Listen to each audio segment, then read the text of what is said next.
નમસ્કાર દોસ્તો, આજના વિડીયોમાં તમારું હાર્દિક સ્વાગત છે। મિત્રો, તમે ઘણી જગ્યાએ ઇક્વિટી શબ્દ સાંભળ્યો હશે, પણ તમને પૂરતું નોલેજ નહીં હોય। તો મિત્રો, આજના વિડીયોમાં આપણે લોકો ઇક્વિટી વિશે સંપૂર્ણ માહિતી મેળવવાના છીએ। ઇક્વિટી શું હોય છે, ઇક્વિટી કેવી રીતે કામ કરે છે, ઇક્વિટીના પ્રકારો, ઇક્વિટીના ફોર્મ્યુલા, ઇક્વિટીના શેરના લાભો વગેરે બધી જ માહિતી મેળવવાના છીએ। તો વિડીયોને મિત્રો અંત સુધી જોતા રહેજો, ચેનલ પર ન તો સબસ્ક્રાઇબ કરી લેજો। તો મિત્રો, આપણે વિડીયોને અહીં સ્ટાર્ટ કરીએ છીએ। તો ઇક્વિટીનો અર્થ છે કે જ્યારે લોકો શેર માર્કેટમાં રોકાણ કરતા વિશે વાત કરે છે ત્યારે પ્રથમ પ્રશ્ન ધ્યાનમાં આવે છે કે ઇક્વિટી શું છે। ઇક્વિટી એ કંપનીમાં માલિકીનું પ્રતિનિધિત્વ કરતા શેરને સંદર્ભિત કરે છે। જ્યારે તમે કંપનીના શેર ખરીદો છો ત્યારે તમે એ કંપનીનો આંશિક માલિક બનો છો। શેર હોલ્ડર તરીકે તમે સ્ટોકની કિંમતમાં વધારો કરીને બે મુખ્ય રીતે પૈસા કમાઈ શકો છો, જેને કેપિટલ ગેઇન તરીકે ઓળખવામાં આવે છે, અથવા કંપની દ્વારા ચૂકવવામાં આવતા ડિવિડન્ડ દ્વારા કરી શકો છો। શેરની માલિકી ઘણીવાર તમને મહત્વપૂર્ણ બાબત પર મતદાન કરવાનો અધિકાર આપે છે, જેમ કે બોર્ડ ઓફ ડાયરેક્ટર એટલે કે BODના સભ્યોને પસંદ કરવું। ઇક્વિટી ઇન્વેસ્ટમેન્ટ વધુ લોકપ્રિય બની રહ્યા છે કારણ કે તેઓ ઉચ્ચ રિટર્ન ઓફર કરી શકે છે, જોકે તેઓ જોખમો સાથે પણ આવે છે। રોકાણકારોએ તેમના જોખમ સહનશીલતાને સમજવાની અને સંભવિત નુકસાનને ઘટાડવા માટે સંપૂર્ણ સંશોધન કરવાની જરૂર છે। ઇક્વિટીના પ્રકારો। ઇક્વિટીના પ્રકારો છે, નંબર 1 છે સામાન્ય સ્ટોક। તો કંપનીમાં રોકાણ કરેલા પૈસા શેર ધારકોને દર્શાવે છે। કોમન સ્ટોકના ધારકોને કંપનીની બાબતો પર વોટ કરવાનો અધિકાર છે અને કંપનીની બાકીની સંપત્તિઓ પર ક્લેમ કરવાનો અધિકાર છે। નંબર 2, પસંદગીનો સ્ટોક। સામાન્ય સ્ટોકની જેમ પરંતુ મતદાન અધિકારો સાથે આવતા નથી। પસંદગીના સ્ટોક ધારકોને નિશ્ચિત ડિવિડન્ડ પ્રાપ્ત થાય છે, જે ગેરંટીડ છે। નંબર 3, યોગદાન આપવામાં આવેલ સરપ્લસ। આ અતિરિક્ત રકમ છે જે ઇન્વેસ્ટ સ્ટોક્સને ખરીદતી વખતે મૂલ્ય કરતાં વધુ ચૂકવણી કરે છે। તેમાં શેર વેચવાનો નફો અને નુકસાનનો પણ સમાવેશ થાય છે। નંબર 4, જાળવી રાખવામાં આવેલી આવક। આ કંપનીની ચોખ્ખી આવકનો ભાગ જે ડિવિડન્ડ તરીકે ચૂકવવા બદલે રાખવામાં આવે છે। જાળવી રાખવામાં આવેલી કમાણી કંપનીમાં ફરીથી રોકાણ કરવામાં આવે છે અથવા ભવિષ્યની જવાબદારીઓ ચૂકવવા માટે ઉપયોગમાં લેવામાં આવે છે। નંબર 5, અન્ય વ્યાપક આવક। આમાં એવી આવકનો સમાવેશ થાય છે કે હજી સુધી પ્રાપ્ત થઈ નથી અને તે આવક સ્ટેટમેન્ટ પર ચોખ્ખી આવકમાં સામેલ નથી। Number 6, treasury stock. આ એક કોન્ટ્રા ઇક્વિટી એકાઉન્ટ છે કે જે કંપનીએ શેર ધારકો પાસેથી ખરીદેલ સામાન્ય સ્ટોકની રકમ દર્શાવે છે। તે કંપનીમાં ફાઇનાન્શિયલ સ્ટેટમેન્ટમાં કુલ ઇક્વિટીમાંથી કપાત તરીકે રેકોર્ડ કરવામાં આવે છે। ઇક્વિટીમાં કેવી રીતે ઇન્વેસ્ટ કરવું જોઈએ તેના વિશે મિત્રો આપણે માહિતી મેળવીએ। તો ઇક્વિટીમાં ઇન્વેસ્ટ કરવાની ઘણી લોકપ્રિય રીતો છે। નંબર 1 છે વ્યક્તિગત સ્ટોક્સ। તમે વિશિષ્ટ કંપનીઓના શેર ખરીદી શકો છો।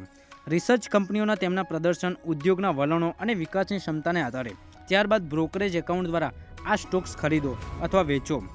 Number 2, exchange trades funds. ETF એ ઇન્વેસ્ટમેન્ટનો ફંડ છે કે જ્યાં સ્ટોક એક્સચેન્જ પર ટ્રેડ કરે છે અને તેમાં વિશિષ્ટ ઇન્ડેક્સ સેક્ટર અથવા થીમને અનુસરતા સ્ટોકનું મિશ્રણ સામેલ છે। ETFમાં ઇન્વેસ્ટ કરવાની તમે એકસાથે વિવિધ સ્ટોક્સનો પોર્ટફોલિયો મેળવી શકો છો, જે ફ્લેક્સિબિલિટી અને ખરીદી અને વેચાણમાં સરળતાથી પ્રદાન કરે છે। Number 3, mutual fund.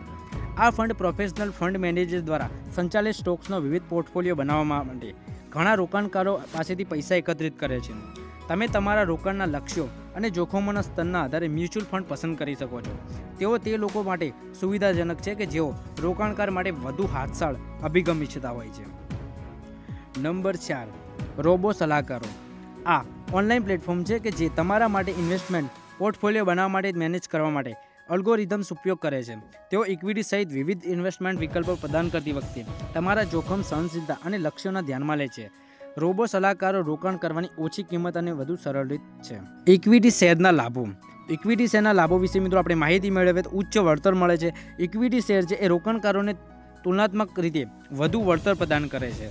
આમ શેર ધારકો માટે ડિવિડન્ડની કમાણી દ્વારા જ નહીં પરંતુ મૂડી પ્રશંસા દ્વારા પણ સંપત્તિ નિર્માણનો આનંદ માણવા માટે તેમના રોકાણ પર એક ધાર મેળવી શકે છે।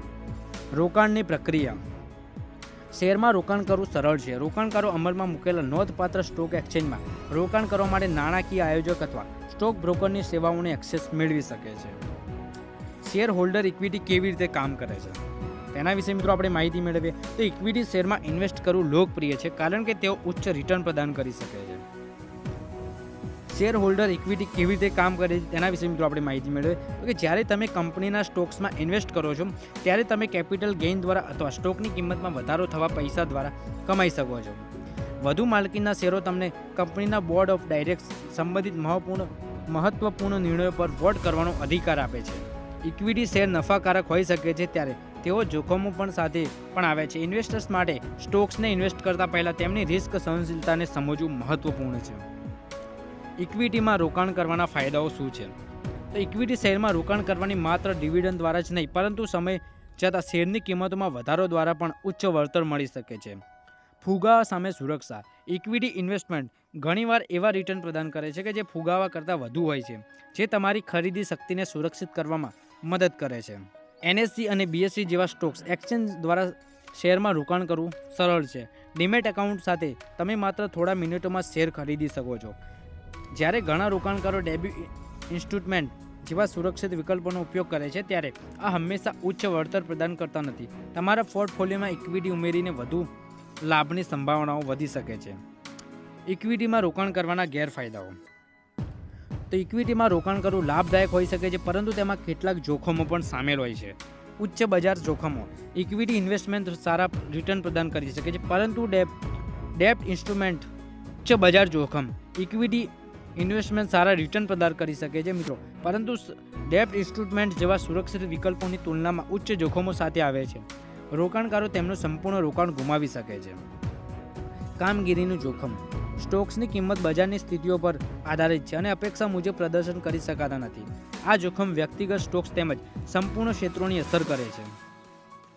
Liquidity risk.